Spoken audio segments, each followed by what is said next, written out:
presentación del libro La política económica de México y América Latina de frente a la recesión económica, retos y oportunidades para la recuperación. Tenemos aquí presente a nuestra coordinadora, la doctora Eufemia Basilio Morales, y bueno, solo hay algo que quisiera hacer énfasis, que este libro lo pueden descargar de forma gratuita en PDF y en EPUB. Bueno, tenemos el código QR y si no también lo pueden buscar en el Instituto de Investigaciones Económicas. Entonces, bueno, el libro está conformado por cuatro partes. La primera trata sobre la restricción inflacionaria y comercial de frente a la recuperación económica en América Latina. La segunda, el papel de la política fiscal, retos y alternativas en la pospandemia.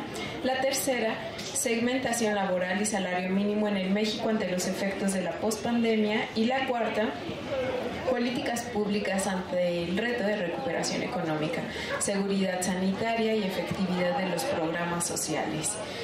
Bien, bueno, voy a dar la palabra a la maestra Denise Ortiz López. Voy a leer su reseña, su biografía. Ella es licenciada en Derecho y licenciada en Ciencia Política por la Universidad Autónoma Metropolitana, Unidad Azcapotzalco. Es especialista en Derecho Fiscal por la Universidad Nacional Autónoma de México, maestra en Derecho Constitucional por la Facultad de Derecho de la Universidad Nacional Autónoma de México. Se desempeñó como servidora pública en el órgano interno de control de servicio de administración tributaria en la Secretaría Ejecutiva del Sistema Nacional Anticorrupción. Participó como asistente de investigación en el proyecto PAPIT, el federalismo mexicano, después de la transición democrática, leyes, políticas públicas y entorno social, del Instituto de Investigaciones Jurídicas de la UNAM. Actualmente cursa el doctorado en el Instituto de Investigaciones Jurídicas de la UNAM. Le doy, maestra, la palabra. Muchas gracias. Gracias a la doctora Eufemia por la invitación y por la presentación también.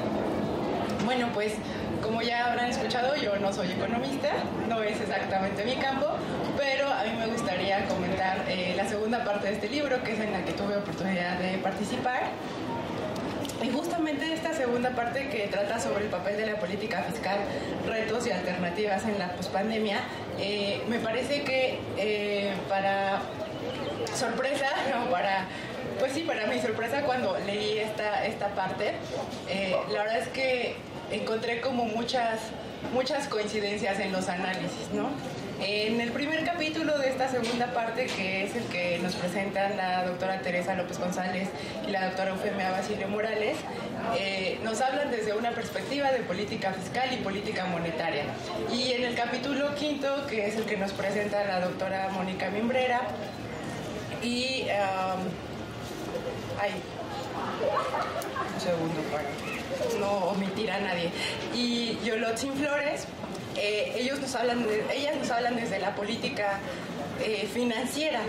Ahora, algo que es muy interesante encontrar aquí es como ese llamado y esos resultados desde los análisis teórico, histórico y empírico de la política macroeconómica, ¿no? Ambos capítulos nos hacen hincapié en cómo las políticas procíclicas que se habían estado implementando desde la tardía década de los 70s y después las nuevas políticas de finanzas sanas que se implementaron a partir de 2002, en realidad no han tenido los resultados en términos de crecimiento económico y desarrollo económico que esperados, ¿no? No solamente para uno, sino para toda la población.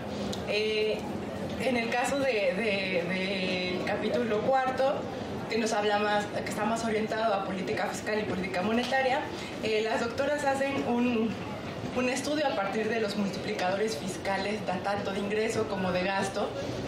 Y este estudio, estas estimaciones que hacen tanto de manera tradicional como de manera regresiva, nos hacen ver que los multiplicadores fiscales han sido menores en el caso de ingresos y de gasto cuando se han adoptado políticas fiscales procíclicas y cuando se ha buscado esta meta de finanzas sanas, ¿no? En cambio, cuando buscamos alternativas, justamente en el capítulo 5 del libro nos encontramos con en esta alternativa de finanzas funcionales que nos proponen las autoras. Me parece que en ambos capítulos vemos como esta tendencia a ver más hacia el crecimiento y hacia el desarrollo también económicos, ¿no? Que generalmente nos vamos si no la farsa, por lo menos sí nos deslumbramos con las finanzas sanas, con un equilibrio entre desarrollo, entre crecimiento, entre no gasto público, entre reducción del gasto. Y en realidad estos estudios que las doctoras hacen nos muestran cómo no ha sido la mejor opción, ¿no?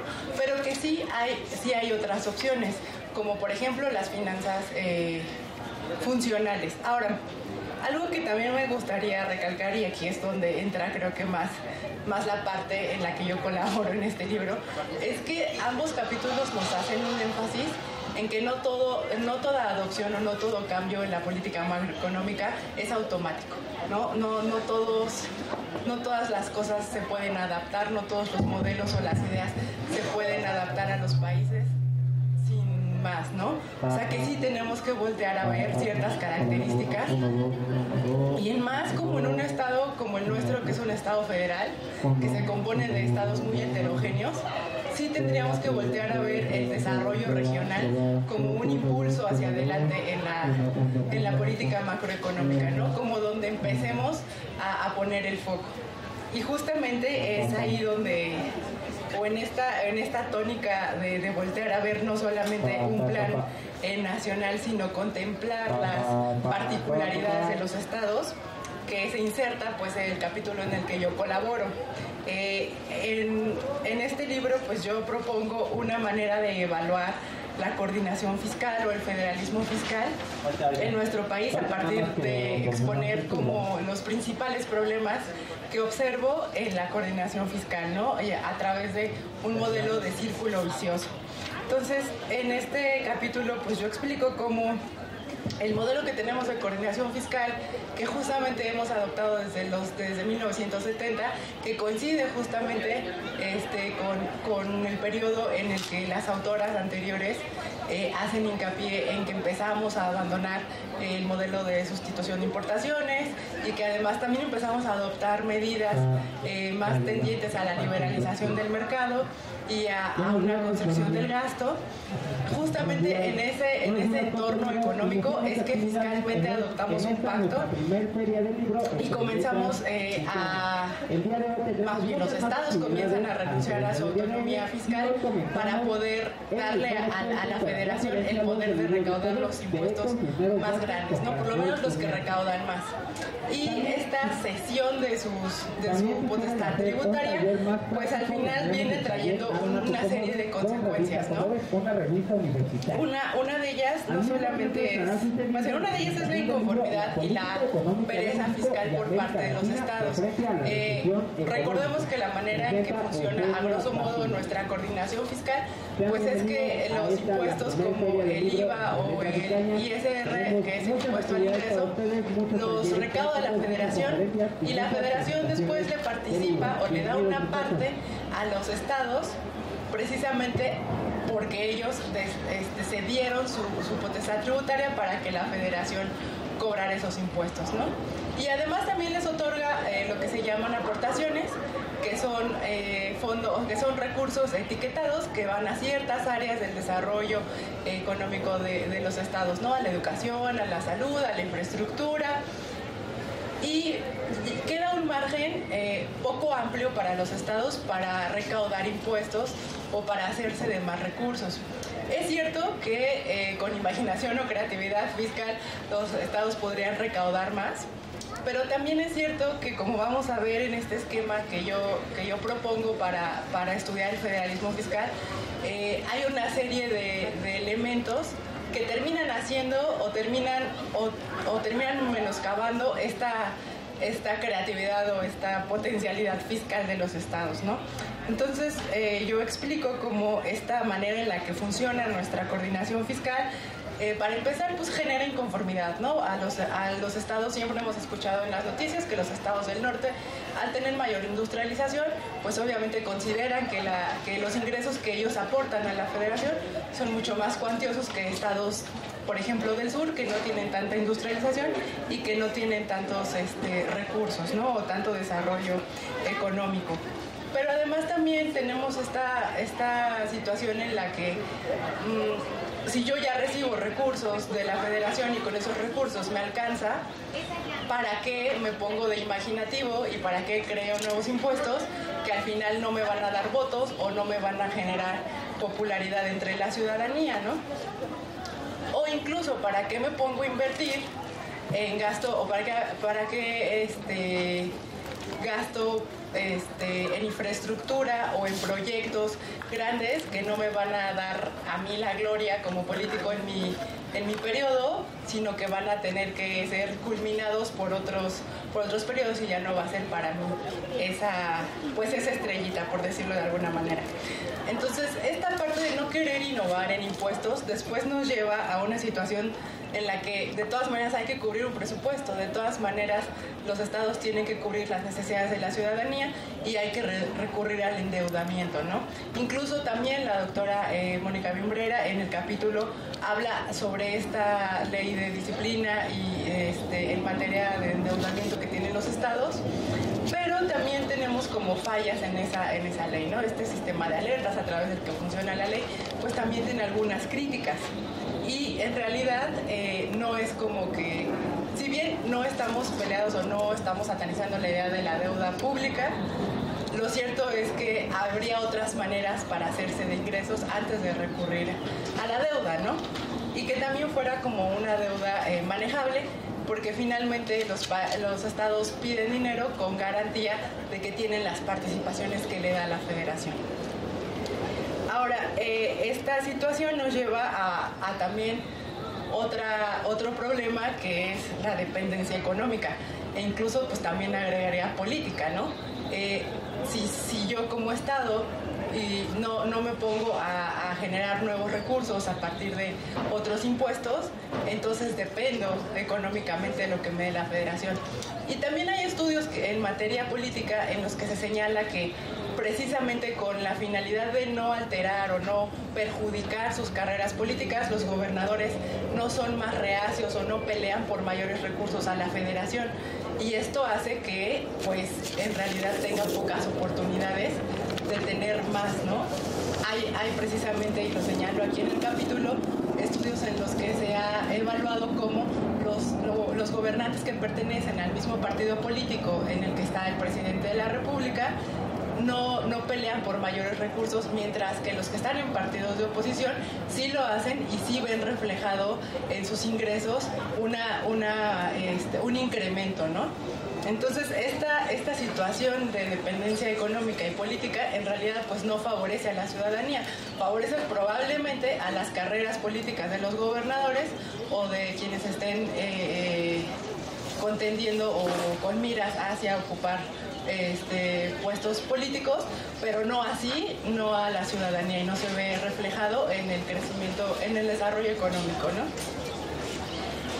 Ahora, y este es justamente el último punto del círculo vicioso que yo propongo como modelo de análisis, pues la acumulación de poder político, que finalmente no estamos orientados, o sea, nuestra coordinación fiscal no está orientada a satisfacer las necesidades de la población, no estamos viendo ese equilibrio vertical y horizontal en los ingresos y en los egresos públicos. ¿Por qué? Porque pues verticalmente no estamos viendo que todos los niveles, bueno, mal llamados niveles, esferas de gobierno, llámese federación, estados y municipios, cuenten con suficientes recursos para satisfacer las necesidades de su población. Pero tampoco vemos un equilibrio horizontal en el sentido de que todos los municipios puedan ofrecer la misma calidad de servicios a sus ciudadanos y que también todos los estados puedan ofrecer la misma calidad de vida, ¿no?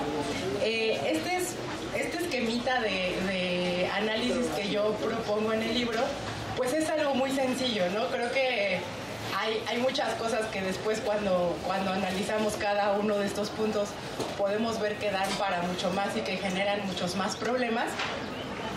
Pero me parece que es un buen punto de arranque para los que estén interesados en esta parte de la coordinación fiscal.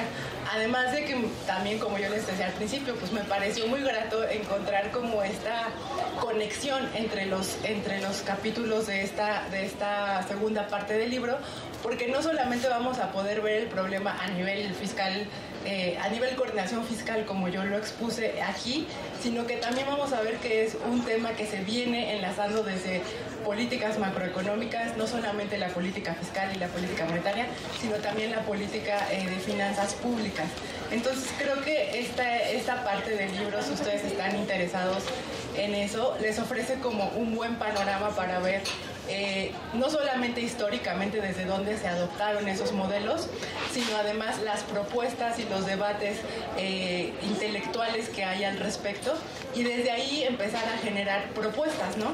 Que eso es lo que se busca. O sea, no solamente que como científicos sociales encontremos problemas, porque en este país levantas una piedra y encuentras 20 problemas, sino que propongamos nuevos modelos metodológicos para analizarlos y a su vez, sobre todo también modelos, en este caso macroeconómicos, para poder resolverlos, ¿no? O por lo menos para acercarnos un poco a posibles soluciones sociales. Entonces, bueno, esta parte del libro es la que yo quería comentar y compartirles a ustedes, y espero que les sea de utilidad para quienes estén interesados. Obviamente los invitamos a leerlo, y pues muchísimas gracias.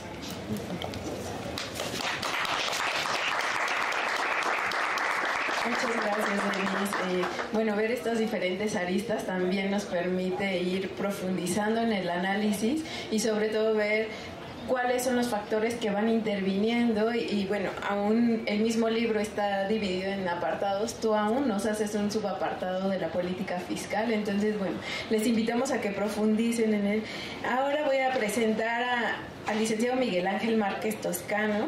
Él es egresado por la Facultad de Estudios Superiores Acatlán, estudió Sociología, tiene un diplomado en Comportamiento Humano y Organizacional por la FES Acatlán, trabaja desde 2017 como coordinador editorial de la plataforma de difusión económica Economedia. Muchas gracias, maestra Nelly. Bueno, yo quiero iniciar por agradecer a FEMIA por incorporar esta visión transdisciplinaria. Maestra Denise considera conmigo que este libro, a pesar de que toca temas económicos, participamos quienes no somos economistas, y para mí eso es muy importante porque nos permite ver los fenómenos desde diferentes puntos de vista. Y también agradecer al comité organizador de esta primera Feria del Libro. Estoy muy orgulloso de ser parte de este primer capítulo, que espero sean muchos, de esta Feria del Libro. Yo quiero hablarles de la cuarta parte de este libro, que es Políticas Públicas ante el reto de la recuperación económica, seguridad sanitaria y efectividad de los programas sociales. Me parece una parte muy interesante porque en esos tres capítulos que componen esta cuarta parte del libro hablan del fenómeno de la pobreza desde diferentes puntos de vista, pero iniciamos con un capítulo que es un capítulo escrito por la doctora Verónica Villarespe y el maestro Bernardo Ramírez Pablo, en donde hablan de la pobreza, la desigualdad y la distribución de activos, pero ellos hacen una revisión histórica de la pobreza y además lo ponen en términos actuales cuando hablan de la necesidad de muchas personas por acceder a créditos y préstamos para poder solventar el tema de la pobreza, y hacen un análisis muy interesante. Y también está un artículo de la doctora Virginia Petrova, en donde habla acerca de la protección de la salud y la seguridad sanitaria en los tratados de libre comercio de los países latinoamericanos, y habla cómo los tratados de libre comercio que se suponían iban a ayudar a mejorar la situación de los mexicanos, pues terminaron por no hacerlo, ¿no? El no obedecer a los pactos iniciales de estos tratados, pues terminan en tener problemas, y hace un énfasis en el tema de la seguridad sanitaria y acentuada además con el tema del COVID-19. Y yo participo en el capítulo 10, que se llama Pobreza y Políticas Públicas, un acercamiento conceptual y empírico, el caso de México. Este capítulo del libro es resultado de mi clase de séptimo semestre en Sociología con el maestro Ángel Rosales Maldonado, que es el coautor de este capítulo, y aprovechamos el taller de investigación para empezar a explorar este tema, y de ahí surgió este capítulo, en el cual nosotros hablamos acerca de la pobreza, del concepto de la pobreza, y encontramos que para poder entenderla había que seguir un hilo conductor que nos llevara a analizar el fenómeno por completo, ¿no? Este hilo que nosotros encontramos fue analizar los conceptos, las causas y la medición de la pobreza, porque encontramos que hay una liga en todo eso, ¿no? El objetivo de este capítulo fue pues hacer la revisión teórica de la evolución del concepto de la pobreza y sus datos estadísticos también, la medición de la pobreza en México desde una perspectiva multidisciplinaria, siendo que, bueno, vamos a hacerlo también dándole el ángulo económico, pero también sociológico y antropológico, que es la especialidad del maestro Ángel Rosales. Entonces, eso nos permitió como ver el fenómeno desde distintos ángulos.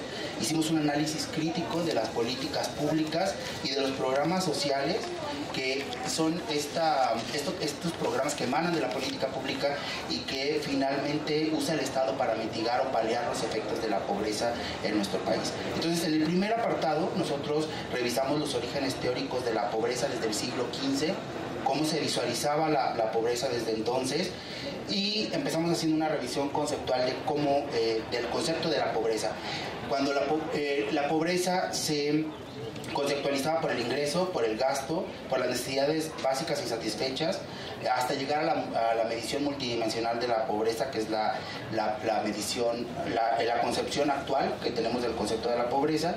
Y esta concepción ha ido cambiando al ritmo de los cambios de las transformaciones sociales. Entonces, es importante por eso analizar el concepto de pobreza, porque de acuerdo a cómo se concibe la pobreza, así se trabaja para erradicarla, ¿no? Y está ido teniendo cambios importantes. Después analizamos las causas de la pobreza, qué origina la pobreza, y nos dimos cuenta que había causas estructurales y causas individuales. Algunas de ellas, por ejemplo, empezamos analizando el capitalismo como una causa de la pobreza, porque nos dimos cuenta que las personas en situación de pobreza producen asimétricamente con lo que consumen. Es decir, ganan menos de lo que necesitan comprar para sobrevivir. Por eso el capitalismo termina siendo una de las causas de la pobreza. También las dinámicas de mercado, la industrialización, la gentrificación, la privación de capacidades básicas, la desigualdad de oportunidades, la distribución inequitativa del ingreso.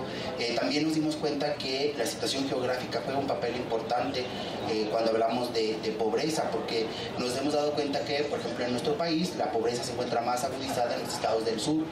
También estudios de movilidad social intergeneracional lo reflejan así, y además aseguran que si un individuo nace en una situación de pobreza, lo más seguro es que continúe en esa situación de pobreza por toda su vida.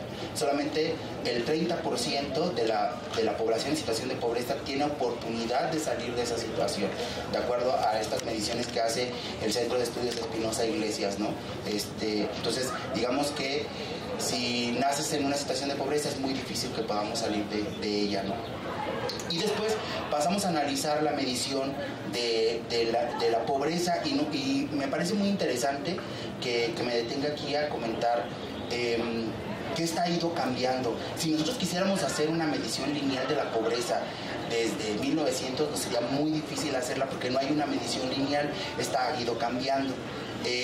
Digamos que donde tenemos nosotros registro, donde nosotros hicimos el análisis, empezamos con la medición que se hizo por medio de las canastas básicas de Coplamar. También esta medición que se le consideraba unidimensional porque solo medía el ingreso-gasto, ¿no? Para posteriormente pasar a otro tipo de mediciones que incluían otras cosas además del ingreso y del gasto, ¿no? Cuando revisamos, en 2009 esta medición se vuelve ya multidimensional con la intervención de Coneval, pero aún así no tenemos una serie completa. y probablemente ya no lo vamos a tener tampoco con la desaparición de Cuaneval. Muy probablemente esa serie pues ya también deje de existir. Pero lo que sí nos hemos dado cuenta, que con los cambios metodológicos de esta medición de la pobreza, pues, o sea, cada vez que cambia la metodología, la pobreza disminuye significativamente. Entonces, cuando intentamos hacer un análisis de los datos, corriendo todos los que tenemos, pues nos damos cuenta que si ponemos el total de pobres sigue siendo prácticamente el mismo, no disminuye, solamente digamos que hay un cambio entre pobre extremo, pobre, pero no hay un cambio significativo, ¿no? Y ahora, pues me parece importante porque además ahorita esto aún no viene en este capítulo, pero lo que estamos trabajando es que hay una disminución en esta última medición de la pobreza que ya es, digamos, un poquito más significativa, pero obedece a un incremento del salario mínimo que, si bien pues sí es importante, yo no digo que no sea importante, pero tenemos que tener en cuenta que este aumento viene de 60 años de retraso, o sea, realmente vamos con 60 años de atraso, no va al mismo ritmo que tenemos la inflación, entonces realmente pues es poco significativo. En la parte final de este capítulo analizamos los programas sociales, porque se supone que los programas sociales están hechos para ayudar a que las personas salgan de la pobreza, pero sucede que pues tampoco hay una contribución significativa en los programas sociales, pero sí hay un gasto que ha incrementado destinado a los programas sociales, sobre todo cuando hablamos de los programas sociales de la 4T, que son los programas focalistas, son los programas principales que tiene la cuarta transformación. Además, también hay una ley que implementa el presidente que dice que por lo menos $1 debe de aumentar el gasto para cada uno de los programas. Entonces, estos programas sociales han ido aumentando en los últimos 6 años a tal grado que no solamente aumenta su presupuesto, sino se comen el presupuesto de otros programas sociales de vital importancia. Por ponerles un ejemplo, muchos de ustedes seguramente se han visto beneficiados de las becas o nos hemos visto beneficiados de las becas. Yo no digo que sean malas, pero realmente no sabemos en qué se gasta esa beca, ¿no? Ese gasto del gobierno, o esa inversión del gobierno que realmente se convierte en un gasto, ¿no? No sabemos en qué se termina gastando. Y no podemos garantizar que sea en la adquisición de capacidades que nos ayuden en el futuro a salir de la pobreza. Pero además, como les decía, estos han ido comiendo el gasto de programas tan importantes como los programas que están dedicados a erradicar la violencia de género, ¿no? Ese gasto se ha disminuido para aumentarse en otros, y además nos damos cuenta que existe el ramo 13, que es para disminuir la desigualdad entre hombres y mujeres, y hay muchos programas sociales que están etiquetados dentro de este ramo, pero que no necesariamente tienen que ver con ello. Por ejemplo, el programa para los adultos mayores está etiquetado dentro del ramo de género, pero ¿en qué ayuda a disminuir la violencia de género? Beneficia a hombres y a mujeres por igual, con el simple hecho de ser un adulto mayor.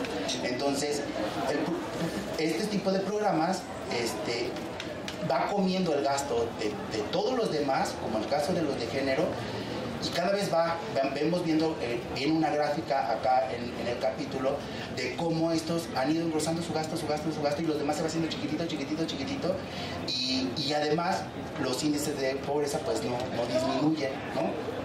Entonces, ya para finalizar, hacemos una revisión de las políticas públicas, que es de donde vienen estos programas sociales, y nos damos cuenta que las políticas públicas no están diseñadas para erradicar problemas, sino solamente para administrarlos. Administran problemas, no realmente obedecen a erradicar.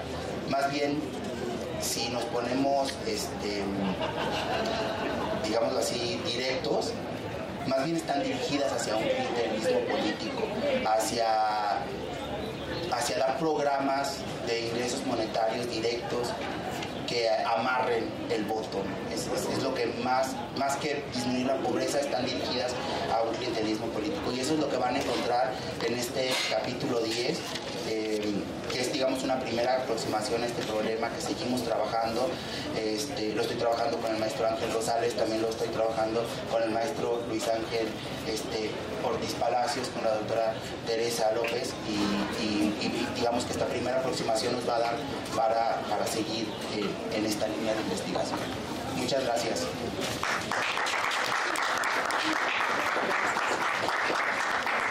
Muchas gracias, Ángel. Y también algo que implicaría un riesgo es cada que hay un cambio de partido político se empieza de cero y con diferentes partidas presupuestales, entonces no hay un seguimiento, y si de por sí ya se benefició algún aspecto pero se descuidaron otros, de nuevo partimos de tabula rasa y empezamos con los nuevos partidos, etcétera. Entonces, al final, dentro de la historia, pues los más afectados siempre siguen siendo los más afectados, ¿no? Así es, sí. Y bueno, no les explicamos más para que les quede la cosquillita de leer el texto. Perdón. Hago la presentación a la doctora Eufemia Basilio Morales. Ella es doctora en Economía con especialidad en Finanzas Públicas, con mención honorífica por la Universidad Nacional Autónoma de México. Ha sido ponente en diversas conferencias, seminarios, mesas redondas nacionales e internacionales, con temas enfocados a la política fiscal, monetaria, crecimiento económico y finanzas públicas. Es autora de libros sobre política fiscal en México y América Latina, así como de diversos capítulos en libros, boletines y revistas de reconocido prestigio. Actualmente es investigadora titular B y es responsable de la Coordinación de Análisis Macroeconómico Prospectivo del Instituto de Investigaciones Económicas, así como profesora de licenciatura y posgrado en la UNAM. También es responsable del proyecto PAPIT, Panorama Fiscal y Monetario de América Latina, Desafíos y Propuestas ante la Recesión Actual. Pertenece al Sistema Nacional de Investigadores e Investigadoras SNI Nivel 1. Es fundadora de la plataforma de difusión de temas económicos, Economentes, en diversas plataformas digitales. Fue galardonada con el Premio Universidad Nacional para Jóvenes Académicos en 2020 y recibió el reconocimiento Sor Juana Inés de la Cruz en 2022. Sus líneas de investigación son la evolución de la política fiscal y el crecimiento económico en América Latina, crecimiento económico y ciclo, política fiscal con perspectiva de género y finanzas públicas en México. Le doy la palabra, doctora. Muchas gracias. Bueno, muchas gracias ante todo a los aquí presentes por su tiempo, por interesarse en esta actividad. También, bueno, a los comentaristas que amablemente han hablado del libro el día de hoy y nos han invitado a la lectura de todo el libro, en particular de sus capítulos que me han parecido muy interesantes. Seguramente nos quedaron ganas de leerlos, ¿no? Y de ver qué más conlleva todo lo que han dicho el día de hoy. Gracias a la maestra Denise Ortiz López, gracias al licenciado Miguel Ángel Márquez Toscano, a la maestra Nelly López por la moderación, y bueno, también a la librería La FES Zacatlán, a la maestra Lupita Durán por la invitación, la organización, y para mí pues es un gusto estar en la primera Feria del Libro de la FES Zacatlán con todos ustedes, darme este espacio para presentar el libro que, como saben, es la política económica de México y América Latina de frente a la recesión económica, retos y oportunidades para la recuperación, que he de decirles que se presenta en el marco del proyecto IN 301820, Coordinación de la Política Fiscal, Monetaria y Financiera para el Desarrollo Económico de América Latina, que de entrada les cuento es un proyecto PAPI que lo que pretende es financiar la investigación dentro del rubro de la política económica. Entonces este libro deriva del seminario que hacemos cada año, donde hay investigaciones que obviamente van analizando toda la economía de manera particular a la política fiscal y monetaria. Entonces se hizo una recopilación de los trabajos más importantes de este seminario y eso conformó el libro, ¿no? Que de entrada pues no es una tarea fácil el hecho de ver cuáles quedan y sobre todo darles el orden y un poco el objetivo, ¿no? Que como verán, bueno, ya la maestra Nelly nos decía al inicio cómo está dividido el libro, y lo que pretendemos justamente es llevar ese hilo conductor, ¿no? De hacia dónde vamos, que bueno, cada libro, el que le antecede, también tiene un hilo conductor respecto a lo que pasaba, por ejemplo, en el anterior con el COVID, la recuperación, y ahora en qué momento estamos situados, ¿no? Y por eso los subapartados nos llevan justamente a eso que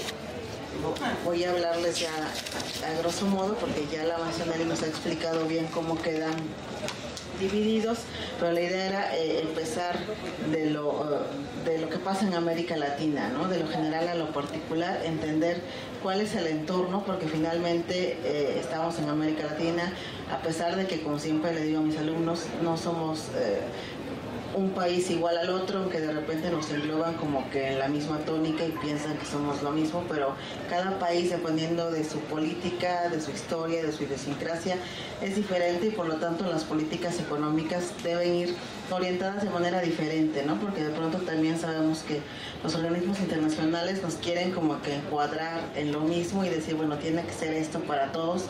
No es así. Y entonces en la primera parte se habla de la situación en América Latina, donde hay trabajos que nos llevan a ver los obstáculos, ¿no?, que se han presentado ya para la recuperación, que hablamos de recuperación ya no recientemente, sino desde el término de la pandemia, pero sabemos que aún estamos ahí luchando por la recuperación, y que incluso para México ya se habla de una nueva recesión, ¿no?, que estamos por entrar ahí. Entonces es importante entender cómo la liberalización comercial, las restricciones presupuestarias, el ciclo económico en América Latina juegan un papel crucial, ¿no? Entender, como siempre en el libro y en las clases y en los seminarios tratamos de dar no solo el entorno de datos y ya, sino entender el entorno también histórico de cómo pasó eso, ¿no? O sea, no es que de la nada estemos en condiciones precarias o de recesión en América Latina, sino esto viene de un punto, ¿no? A partir de la ruptura de las políticas contracíclicas que se volvieron procíclicas, que entonces ha hecho que la intervención del Estado sea menor, y nos han llevado a entonces un menor margen de acción para incentivar el crecimiento, enlatarnos a metas de inflación. En la mayoría de los países de América Latina han hecho que la situación haya sido difícil, ¿no? Y ante una situación de menor crecimiento generalizado, obviamente las crisis, los shocks, las pandemias nos pegan más, ¿no? Entonces, por eso esta primera parte pretende eso, situarnos como que en la situación general de qué es lo que está ocurriendo ahí. Ya para la segunda parte nos vamos al caso de México, que obviamente es el que nos ocupa y más tal vez nos interesa porque vivimos aquí, y ahí tocamos temas como los determinantes estructurales de los multiplicadores en México. Ya la maestra Denise hizo una revisión muy puntual de esta parte, pero solo comentarles que el objetivo era ese, ¿no? Ver qué pasa en México con la política fiscal, el gasto público, las finanzas funcionales, la falta de coordinación entre las políticas, que es algo que nos ha atado mucho, al igual que, como les decía, en América Latina desde los 80, pues en México también, y nos ha atado a la estabilidad después de la recuperación de la crisis de los 80, el hecho de pensar, como lo hacía la ortodoxia clásica, que el Estado no debe intervenir, o que el gasto debe ser menor, o que genera inflación, nos ha atado de manos, ¿no?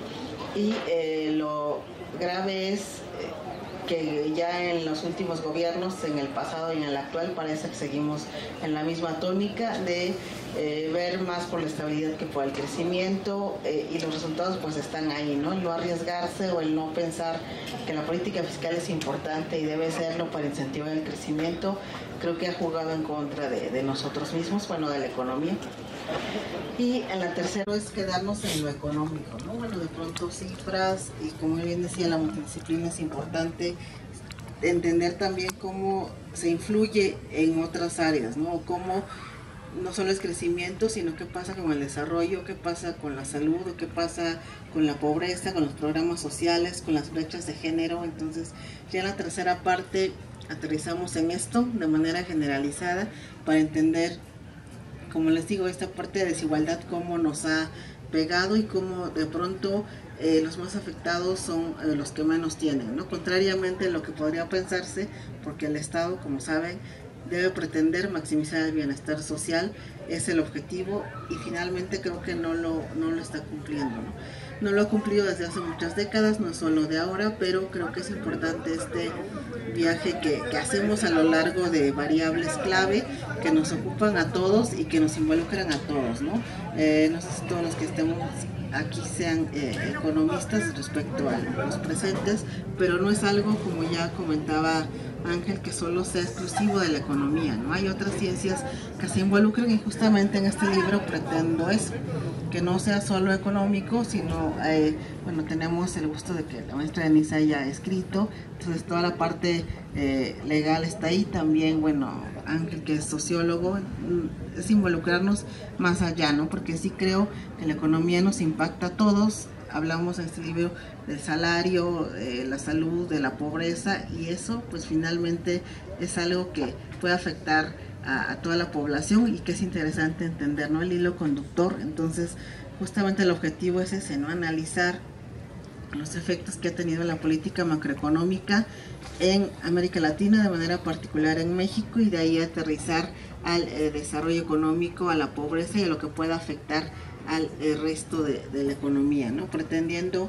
hacerlo desde un enfoque heterodoxo, es decir, desde el lado de los que creemos que es importante el Estado, que es importante la política fiscal y que eso puede llevar al camino del crecimiento y desarrollo económico, ¿no? Entonces creo que estamos en un punto donde habrá que reflexionar sobre todo esto, y del lado de la academia pues nos queda reflexionar, escribir y proponer, ¿no? Porque sabemos que las decisiones no las tomamos nosotros, son el gobierno, los que determinan la política económica, pero siempre hay que dejar algo a la reflexión, sobre todo por parte de la UNAM, para que se entienda desde, como les digo, todas las aristas, en este caso históricas, económicas, el fundamento de que lo que pueda pasar, ¿no? Y también con la evidencia estadística de lo que ha pasado a lo largo de estas décadas, y que finalmente puede incidir en lo que pueda pasar en el futuro, ¿no? Finalmente es la idea, y sabemos, como les decía, que estamos en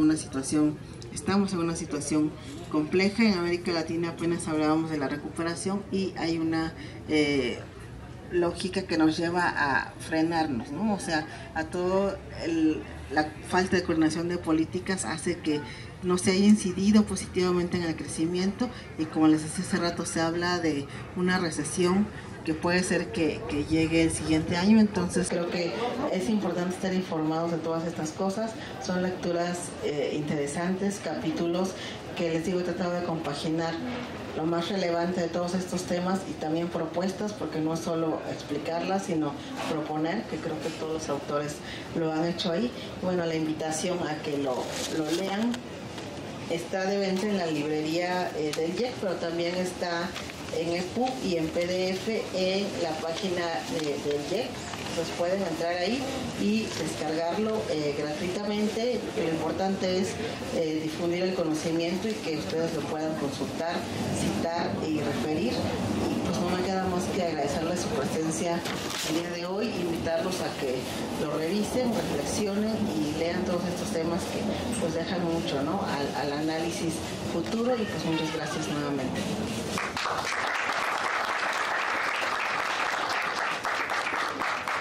Gracias, doctora, por su aportación, por la propuesta también de este material tan valioso, y sí, recalcar la importancia también de la multidisciplina.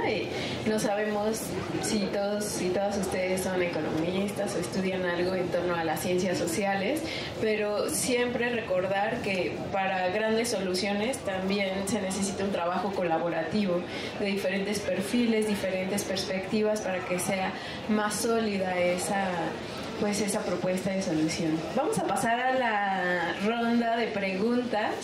¿Alguien quisiera hacer una pregunta, que tuviera dudas, perfecto, sobre el material?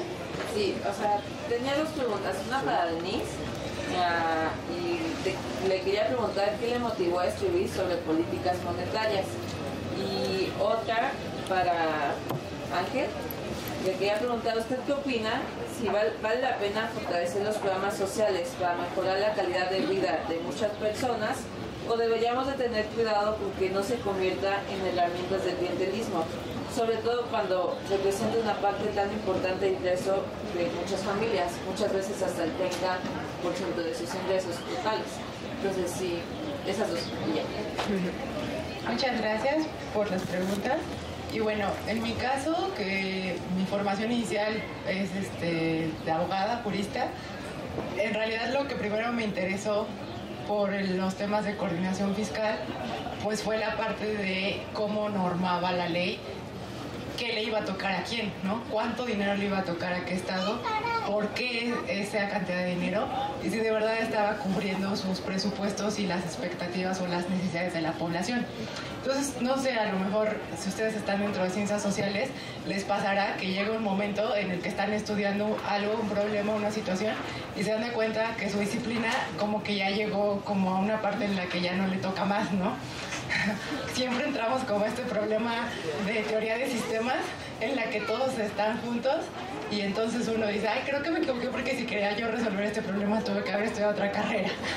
Y así me pasó un poco, ¿no? Yo dije, híjole, creo que el problema no estaba en la ley de coordinación fiscal, porque lo de menos es escribir una ley ad hoc a lo que quiera o a lo que necesite la ciudadanía o a la que necesite, en este caso, incluso como decía Ángel, ¿no? Los políticos. Entonces por eso me crucé un poco al lado de la economía y dije, bueno, es que aquí más que nada hay que ver pues si se está cumpliendo con ese fin que precisamente decía la doctora Eufemia del Estado de maximizar el bienestar social. O sea, si seguimos con este sistema de coordinación fiscal, vamos a seguir teniendo estados al norte muy industrializados y muy ricos y estados al sur poco desarrollados y muy pobres. Y ahora también además hay que meter otras enfoques transversales a nuestros estudios.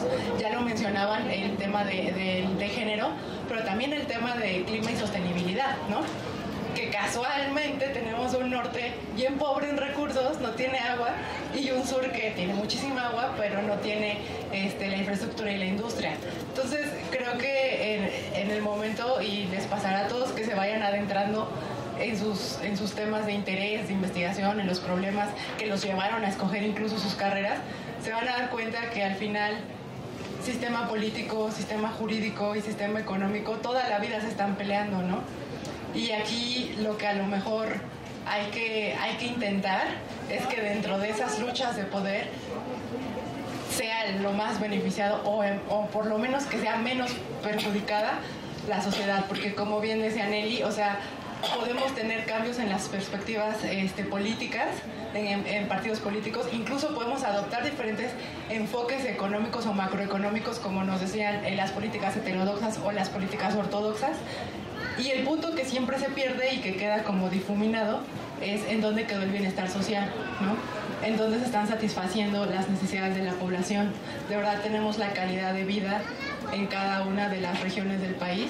O sea, de verdad necesitamos abrir más esta brecha de desigualdad entre estados dentro de un mismo país, como es México, un estado federal. Entonces, esas son como las inquietudes que a mí me llevaron de pronto a salirme un poquito de las leyes nada más y entonces entrar al ámbito económico e incluso también, como un poco van a ver ahí en el capítulo, también meter al análisis político, ¿no? De qué están haciendo los políticos. Se supone que estas son su tela de dónde cortar para sus campañas, ¿no? Y lo que deberían de estar ofreciendo y dónde se está reflejando. Entonces, por eso libros como este me parece que son muy importantes, porque a veces, pues obviamente la ceguera de ratón de biblioteca, o sea, estás buscando solamente en lo que conoces, en lo que entiendes, en los libros que has visto o que te han recomendado, y a veces salirte un poquito y brincar hacia otros temas te da un panorama mucho más amplio y también te da más elementos metodológicos para poder entender y buscar una beta de investigación y empezar a buscar una posible solución, ¿no? Entonces, bueno, hasta ahí dejaría yo mi respuesta.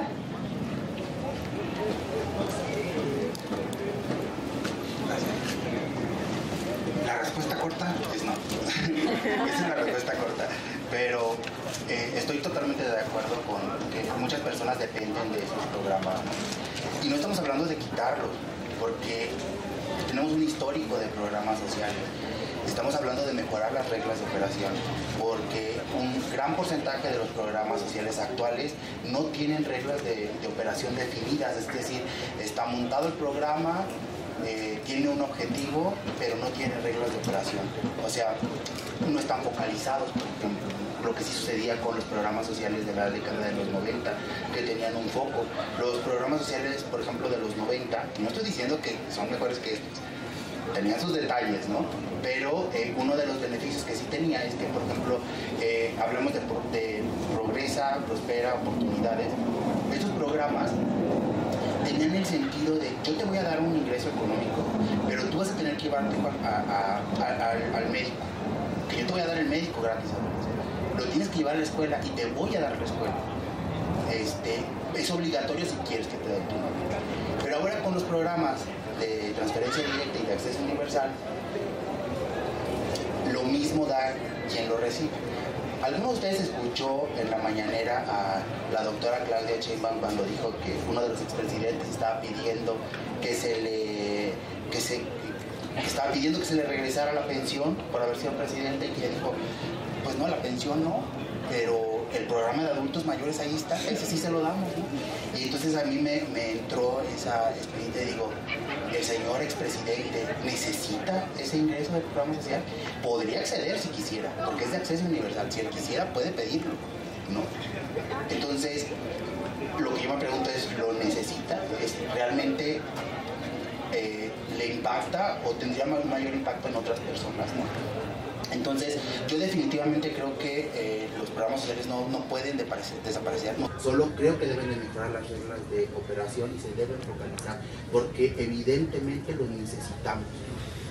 Cuando hablamos nosotros, por ejemplo, los estudiantes de aquí de la PES, que muchas veces recibimos becas, eso nos ayuda muchísimo en temas de transporte, nos ayuda a que no tengamos la necesidad de tener que meternos en un trabajo de tiempo completo y dejar de estudiar, porque tenemos este ingreso que nos ayuda a transportarnos al menos, ¿no? A comprar materiales.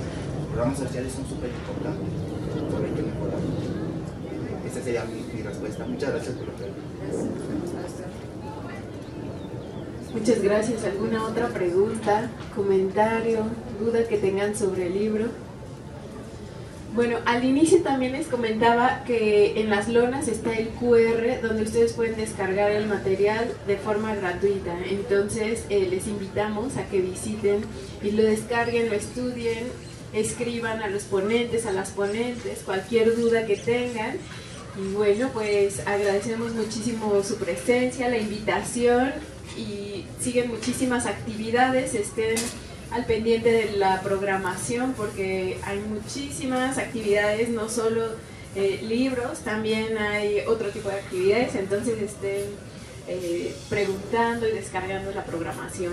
Muchas gracias, excelente día. Gracias.